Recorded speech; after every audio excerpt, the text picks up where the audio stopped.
Hey everyone, welcome back to Financial Futures. Today, we're diving into a topic that's been on the minds of millions if you were born in 1960 or before. What's going on with your Social Security monthly checks? There's been so much talk about Social Security reforms, so I'm here with all the details you need to know. Let's break it down. If you've been following the channel or keeping up with the news, you know there are a ton of bills, proposals, and ideas to reform Social Security. Whether it's raising benefits, cutting benefits, increasing the full retirement age, or even flattening out benefits, there's a lot of talk out there. And of course, this has left many of you wondering, especially if you're already getting benefits or planning to, what does it mean for your monthly check? That's exactly what we're covering today, specifically for those of you born in 1960 or before. But before we dive into the details, could I ask a quick favor? If you haven't yet, be sure to hit that subscribe button down below. I'd love for you to join us. It's totally free, and you'll get the latest updates on anything and everything that affects your money, whether it's Social Security, benefits programs, stimulus checks, or financial tips. I'm here to help you navigate through these times, so please subscribe and stay informed. Alright, so let's talk about what's going on for those of you born in 1960 or before.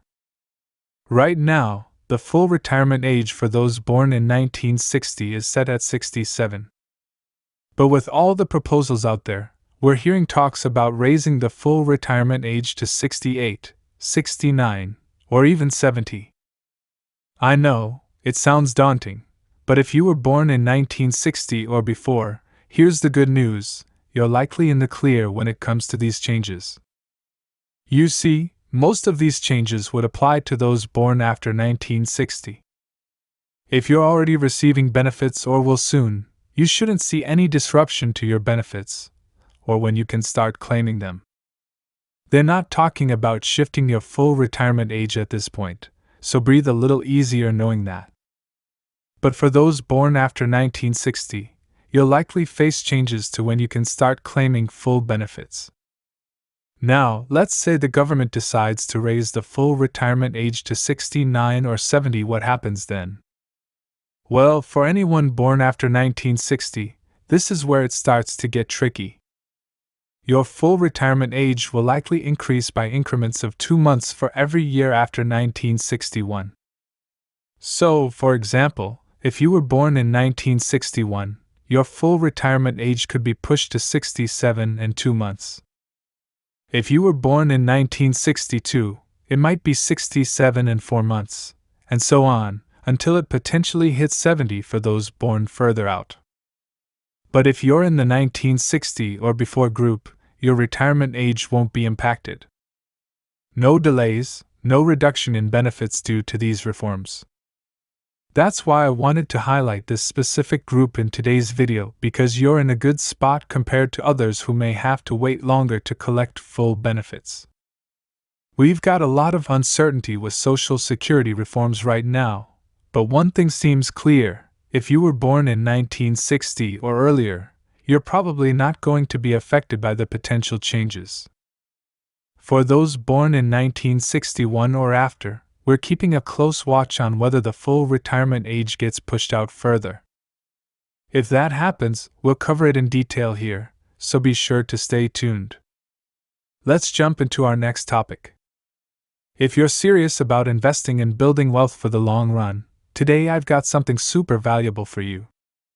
Whether you're just starting out or you've been investing for years, I'm going to share the one index fund and ETF that I believe everyone should own if they're going to invest in the stock market.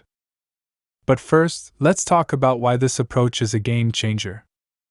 First things first, no fluff here, I'm going to be super honest with you. Most stock market investors are better off investing in index funds and ETFs. Why? Because it's the ultimate set it and forget it strategy. That means no market watching 24/7, no stressing out over which stock to pick, and most importantly, you don't need to be a Wall Street wizard to grow your money.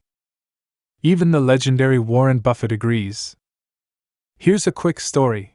Back in 2007, Buffett made a bet with a big New York hedge fund manager.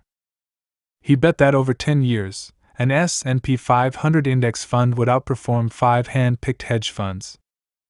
Guess what happened? From 2008 to 2017, Buffett's index fund returned a whopping 125%, while the hedge funds only managed 36%. That's 12.5% versus 3.6% annually. After the wager, Buffett said small and large investors alike should stick with low-cost index funds. Here's the deal: index funds and ETFs let you match the market's performance. So, if the market goes up 10%, you make 10%. While you may not beat the market, the beauty here is stability, simplicity, and long-term growth. And if you're just looking to get started, I've got some awesome options for you. So, what's the one index fund that everyone should consider? A fund that tracks the S&P 500. Here are a few top picks. Vanguard 500 Index Fund Admiral Shares, VFIX, one of the first index funds ever, giving you exposure to 500 of the largest U.S. companies.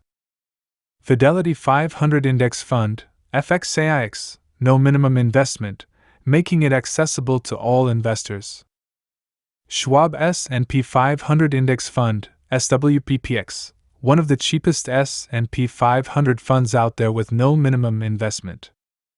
The top S&P 500 ETFs seen, a breakdown of the top ETF options, performance metrics.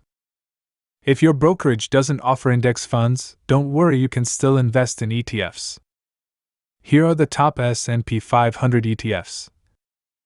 SPDR S&P 500 ETF Trust SPY, the largest and most liquid ETF in the US. Founded in 1993. iShares Core S&P 500 ETF, IDV, nearly identical to SPY but with a lower expense ratio of 0.3%. Vanguard S&P 500 ETF, VOO, similar to IVV with competitive costs and performance. If you're looking for more specific exposure, you can invest in sector-specific index funds or ETFs. For example, if you believe in the energy sector, consider the Energy Select Sector SPDR Fund, XLE, which invests in oil, gas, and energy companies. Or if you're eyeing international markets, check out the Vanguard Total International Stock Index Fund, VTIX, or Schwab Emerging Markets ETF, SCHE. To wrap it up, having an S&P 500 index fund or ETF is a must for your core investment strategy. You're setting yourself up for solid, long-term growth. And remember, you can always diversify with sector-specific funds if you want to target particular industries or markets. If you found this helpful, make sure to subscribe and hit that notification bell so you never miss a video. Let me know in the comments what index funds or ETFs you're thinking about investing in.